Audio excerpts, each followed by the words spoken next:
ఇక మాస్క్ తప్పనిసరి. అవును, కోవిడ్ కేసులు పెరుగుతున్న వేళ వైద్య ఆరోగ్య శాఖ అలర్ట్ అయింది. దాంతోపాటు ప్రజలు కూడా అంతే అప్రమత్తంగా ఉండాలని సూచిస్తోంది.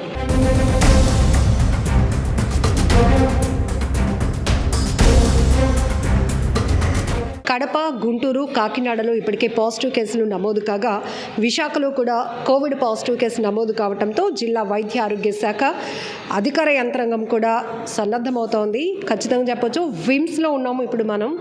ఇక్కడైతే కోవిడ్-19 వార్డ్ 20 పడకలతో ఏర్పాటు చేశారు. ఇక్కడ కావాల్సినటువంటి టెస్టులు చేయడానికి అట్లానే మెడికేషన్ కూడా సిద్ధం చేయడం జరిగింది. 20 బెడ్స్ని ఇక్కడ ఏర్పాటు చేశారు.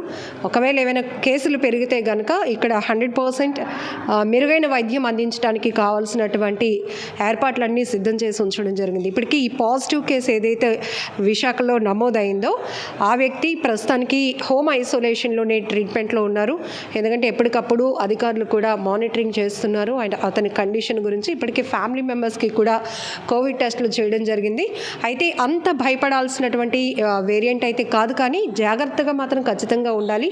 సో జపాన్ లాంటి కంట్రీస్లో ఎలా అయితే వాళ్ళు అనునిత్యం అప్రమత్తంగా ఉంటారో అదే రేంజ్లో ఏపీలో కూడా, అంటే దేశంలో కూడా చాలా రకాల కేసులు నమోదవుతున్న వేళ కొంతమంది హోమ్ ఐసోలేషన్లో ఉన్నారు, కొంతమంది హాస్పిటల్స్లో ట్రీట్మెంట్ పొందుతున్న సందర్భంలోనే ఇక్కడ విశాఖలో కూడా అధికార యంత్రాంగం అలర్ట్ అయిందని చెప్పాలి. సో ఇప్పుడు ఈ వ్యక్తి హైదరాబాద్ నుంచి ట్రావెల్ అయ్యి వచ్చిన తర్వాత సివియర్గా ఫీవర్ వచ్చింది. ఎంతకనైనా ఆయన జ్వరం తగ్గకపోవడంతో అనుమానం వచ్చింది. దాంతోపాటు జలుబు, దగ్గు ఇవి కూడా యాడ్ అవ్వడంతో ఆయన ఒక ప్రైవేట్ ల్యాబ్కి వెళ్ళి టెస్ట్ చేయించుకున్నారు. అక్కడ పాజిటివ్ వచ్చింది.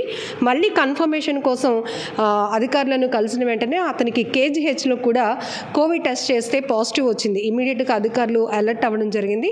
ప్రస్తుతం అయితే అతను హోమ్ ఐసోలేషన్లో ఉన్నారు. కానీ ఇక్కడ మనం చూడొచ్చు, విమ్స్లో ఈ 20 పడకల కోవిడ్ ఐసోలేషన్ వార్డులో అన్ని వెంటిలేటర్స్ కావచ్చు, డ్రగ్స్ అన్నీ కూడా సిద్ధం చేసి ఉంచడం కూడా జరిగింది.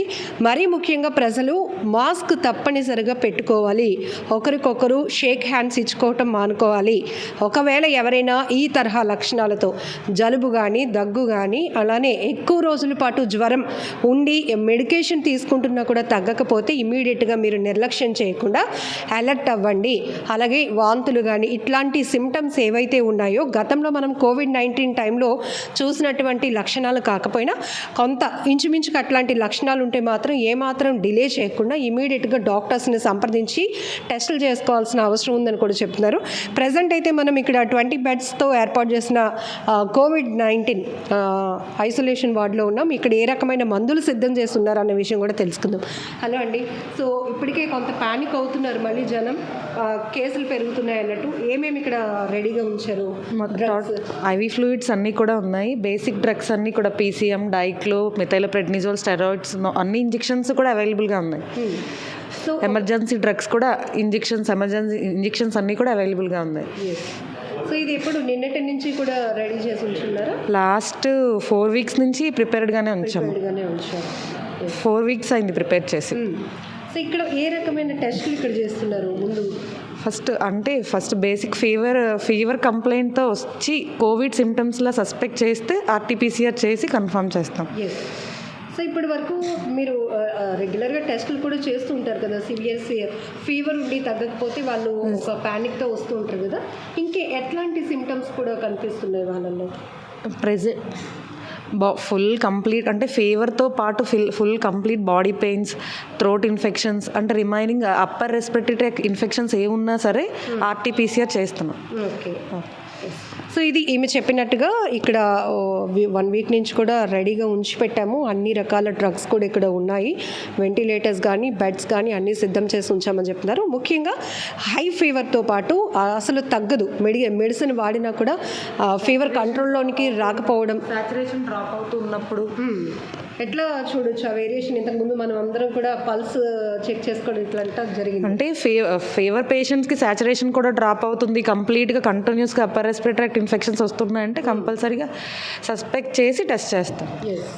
సో దాంతోపాటు బాడీ పెయిన్స్ సివియర్గా ఉంటాయి, ఒళ్ళు నొప్పులు ఉంటాయి, కనీసం వాళ్ళు లేవలేనటువంటి సిచ్యువేషన్స్లోనికి వెళ్ళిపోతూ ఉంటారు. దగ్గు, జలుబు ఇట్లాంటి సిమ్టమ్స్ కానీ, ఇంతకుముందు మనం చూసాము కొంతమందికి రుచి కూడా పోతూ ఉంటుంది, అంటే టేస్ట్ బడ్స్ కూడా పనిచేయలేనటువంటి పరిస్థితి. ఇట్లాంటివి అనేక రకాల సిమ్టమ్స్లో ప్రధాన కారణం జ్వరం కామన్గా ఉంటుంది, ఒళ్ళు నొప్పులు కామన్గా ఉంటాయి. ఈ తరహా లక్షణాలతో ఎవరున్నా కూడా ఏమాత్రం నెగ్లెక్ట్ చేయకుండా ఇమీడియట్గా ప్రాపర్గా డాక్టర్స్ని మీరు కన్సల్ట్ చేసి ఆర్టీపీసీఆర్ టెస్ట్ చేయించుకున్న తర్వాత అందులో కానీ పాజిటివ్ అని వచ్చిందంటే ఇమీడియట్గా మీరు అలర్ట్ అవ్వడంతో పాటు మీ ఫ్యామిలీ మెంబర్స్ని కూడా అలర్ట్ చేయాలి, ప్రాపర్గా ఐసోలేట్ అవ్వాలి. ఈ పరిస్థితులు ఉన్నాయి. దాంతోపాటు రెగ్యులర్గానే ఇప్పుడు మనకి వర్షాకాలంలోనికి వెళ్తున్నాం. ఈ సీజన్ స్టార్ట్ అయిందంటే జనరల్గానే చిన్నగా హెల్త్ ఇష్యూస్ అనేవి రావడం అనేది మనం కామన్గా చూస్తూ ఉంటాం. ఎక్కువగా వైరస్లు విజృంభిస్తూ ఉంటాయి ఈ సీజన్లో ఎక్కువగా. కాబట్టి దీనికి తోడు ఇప్పుడు కోవిడ్ కేసులు కూడా పాజిటివ్ నమోదు అవుతున్నాయి. కాబట్టి ప్రజలు బీ అలర్ట్ అని చెప్తూ వైద్య అధికారులు సూచిస్తున్నారు. సో మరీ ముఖ్యంగా తీసుకోవాల్సిన జాగ్రత్తలు, మాస్క్ తప్పనిసరిగా యూజ్ చేయాలి అంటున్నారు. షేక్ హ్యాండ్స్ ఇచ్చుకోవడం మానుకోండి. అలానే ఎవరైనా కొంచెం ఎక్కువ రోజులుగా ఫీవర్తో సఫర్ అవుతూ బాడీ పెయిన్స్, వాళ్ళు కొంచెం నిస్సత్తుగా కనిపిస్తూ అట్లాంటి సిమ్టమ్స్తో ఉంటే ఇమీడియట్గా ఫ్యామిలీ మెంబర్స్ వాళ్ళకి దూరంగా ఉండి డాక్టర్ని అప్రోచ్ అవ్వండి అని కూడా చెప్తా ఉన్నారు. సో అట్లానే కేజీహెచ్లో కూడా మనకి స్పెషల్ వార్డ్ని ఏర్పాటు చేయడం జరిగింది. అట్లాంటి సిమ్టమ్స్తో ఎవరు వచ్చినా కూడా స్పెషల్గా అక్కడ వైద్య పరీక్షలు నిర్వహించిన తర్వాత కోవిడ్ పాజిటివ్ అని తేలితే ఆ పరిస్థితిని బట్టి, వాళ్ళ సిచ్యువేషన్స్ని బట్టి హోమ్ ఐసోలేషనా లేకపోతే కేజీహెచ్ లేదా విమ్స్లో ఏర్పాటు చేసిన స్పెషల్ వార్డ్స్లో ఉంచి వాళ్ళకి ట్రీట్మెంట్ చేయాలా అనేది కూడా వైద్యాధికారులు నిర్ధారించడం జరుగుతోంది.